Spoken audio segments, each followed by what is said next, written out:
있네요. 박미아라고 합니다. 서울 한복판에서 주전, 동종, 금속활자, 일성정시. 일성정시가 뭐예요? 일이 커지겠구나.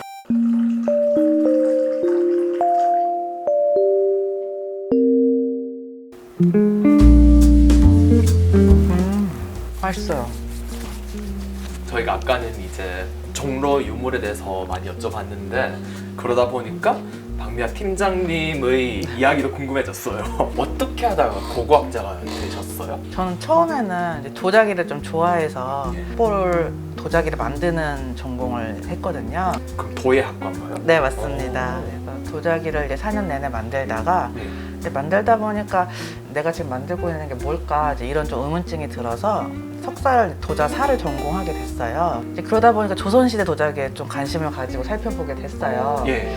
그래서 또 자연스럽게 발굴을 접하게 됐죠. 아 그렇게 해서 발굴을 하게 되신 거예요? 네, 전 도자기를 통해서 발굴을 하게 된 경우입니다. 아.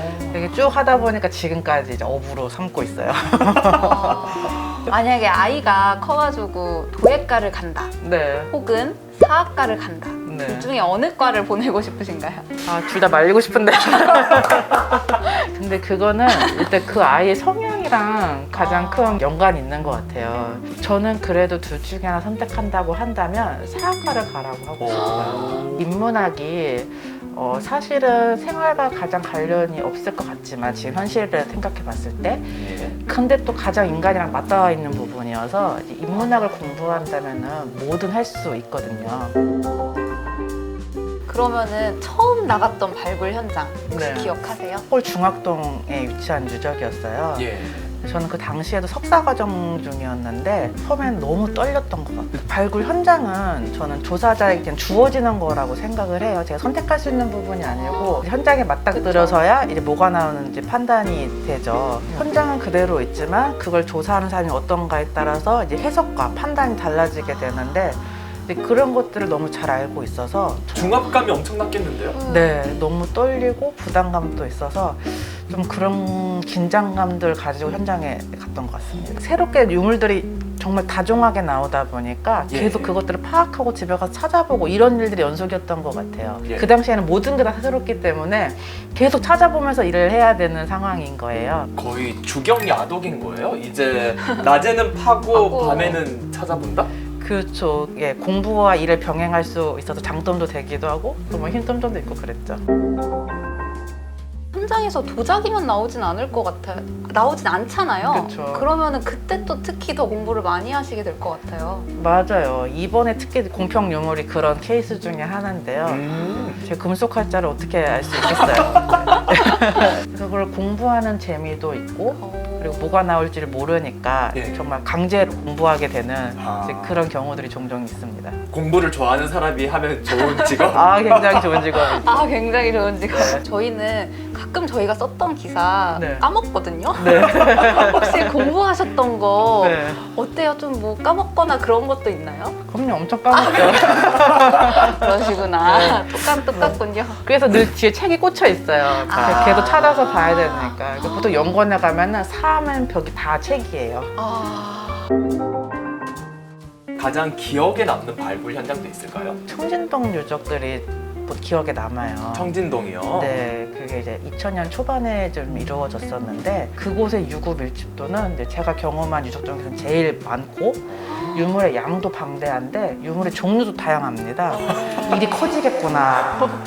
정말 모르는 상태에 돌아가서 굉장히 고생했지만 공부를 진짜 많이 했던 현장이에요. 다양한 것들이면 어떤 것들이 나왔어요? 이제 뭐 조상님들을 모시기 위해서 갖고 있던 명기들, 백자 명기들, 쌍욕이라는 이제 중국에서 넘어온 놀이가 있어요. 예. 주사위를 돌리고 말을 전진시키는 그런 게임인데 예. 그런 쌍욕 알이 나온 거죠. 근데 오. 처음에 이게 뭔지 몰라 쳐다보다 보니까 조선시대인들 그게 너무 심취해서 막 자기 본분을 잊고 이 놀이에만 몰두해서 뭐 약간 벌을 주기도 하는 기록이 있기도 하고 아, 선조들의 보드게임? 네. 오. 선조들의 보드게임. 네. 그쵸, 그쵸. 현장에서 뭐 일을 한다거나 이런 게 네. 몸도 힘들 것 같고 어떤 부분이 좀 힘든지 여쭤봐도 될까요? 가장 많이 영향을 받는 건 날씨예요. 날씨. 네. 그럴 것 같아요. 날씨가 제일 많이 현장을 컨트롤하죠. 네, 그 문화재 조사가 이제 기간으로 일수가 정해지기보다는 날짜로 이제 계산이 돼요. 그래서 비가 오게 되면 차라리 그 일수에서 빠지기 때문에 아. 괜찮은데 예. 굉장히 춥거나 굉장히 더워도 조사는 진행이 돼야 돼요. 온도 조건은 없군요. 네. 그래서 정말 한겨울에 땅이 꽁꽁 얼었는데도 조사를 해야 되는 경우도 있고. 그러면은 땅이 파지지 않는 거 아니에요? 여기서 막 얼어서? 이제 뭐 비닐하우스를 쳐서 이제 간에 난로를 피우고 그렇게 조사를 하는 경우도 있습니다. 그래서 한겨울에 또 손 호호 불면서 유물을 이렇게 밖에서 닦기도 하고 예. 네, 여러 가지 상황이 있죠. 체력적으로 힘든 직업이라서 그런지 저희가 고고학자를 약간 상상했을 때 스테레오 타입으로 남성을 상상하기도 하거든요. 네, 일을 하다 보면 이제 아까도 말씀드린 것처럼 저녁 시간을 할애해야 되는 부분이 많기 때문에 육아를 하다가도 예. 육아에 집중하지 못하고 다른 업무를 처리해야 되는 상황이 생길 때 예. 혹은 또 제 업무가 할 게 있는데도 또 육아를 해야 되기 때문에 또 업무에 집중하지 그쵸. 못할 때 이 두 가지가 상충할 때가 제일 힘든 것 같아요. 이번에 이 조사는 어머니 친정 엄마가 없었다면 이루어지지 못했어요. 그렇구나. 네.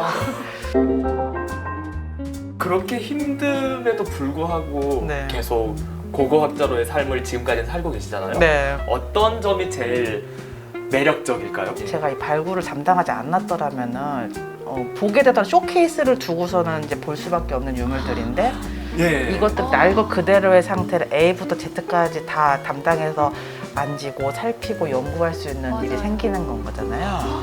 그런 기회를 만날 수 있다는 게 가장 큰 매력이고 또 이런 것들을 다종다양하게 제 전공 분야와 상관없이 또 시기와 상관없이 만날 수 있다는 점이 가장 큰 매력인 것 같아요. 그 맛에 고고학자 못 끊습니다. 도자기 전공하셨는데 혹시 나중에 도자기 뭐 제작을 다시 하실 생각이 있으신지? 네, 도자기는 언제라도 다시 만들고 싶은 분야예요. 그래서 사실 지금도 다시 만들고 싶어서 이제 육아휴직 기간에도 좀 땀을 내서 만들어 볼까 했었는데 근데 결국 시간을 못 냈거든요. 도자기라는 게 이제 신석기 시대부터 가장 인류에게 먼저 편의를 제공한 정말 신발명품이거든요. 그쵸. 네, 인위적으로 만든 물질 중에는 가장 오랫동안 인류와 함께한 네, 것이기 때문에 저는 그거에 대한 좀 역사성을 공부를 하고 나서 좀 저도 사람에게 편의를 주는 그런 도자기를 만들고 싶어요. 도자기를 계속 꿈꾸시는군요. 네. 기승전 도자기라고.